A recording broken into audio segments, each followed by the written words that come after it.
Sarah Grimke. She was born November 26, 1792, and died December 23, 1873. Can you hold the camera? Sarah was born in a Charleston, South Carolina plantation. She had a big family and grew interested in politics at a very young age.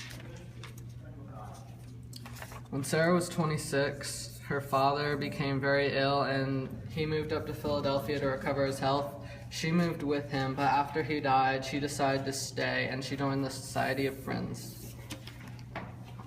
By 1837, Sarah reunited with her younger sister Angelina, and they were both touring the country speaking out on abolition and women's rights.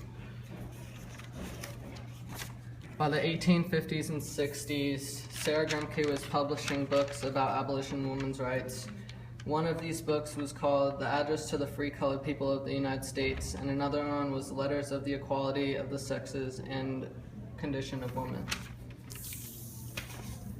In 1873, when Sarah Grimke died, she left a big mark after the Civil War, and people remember her for her constant advocating of freedom of slaves and women's rights. Angelina Grimke was the daughter of a South Carolina slaveholder, and she was an abolitionist. In 1836, she published The Appeal to Christian Women of the South, in which she called upon women to overthrow this horrible system of oppression and cruelty. Angelina raised money, distributed literature, and collected signatures for petitions to Congress. The Massachusetts clergy criticized Grimke for assuming the place and tone of a man as a public reformer, but opposition only made her more determined. Angelina Grimke and her sister, Sarah Grimke, ran a school for girls and courageously spoke out against slavery. Elizabeth Cady Stanton was a women's rights activist, and she lived in New York, where her father was a law officer.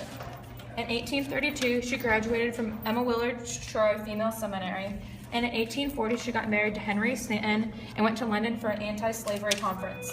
In 1814, she made the Seneca Falls Convention and wrote the Declaration of Sentiments.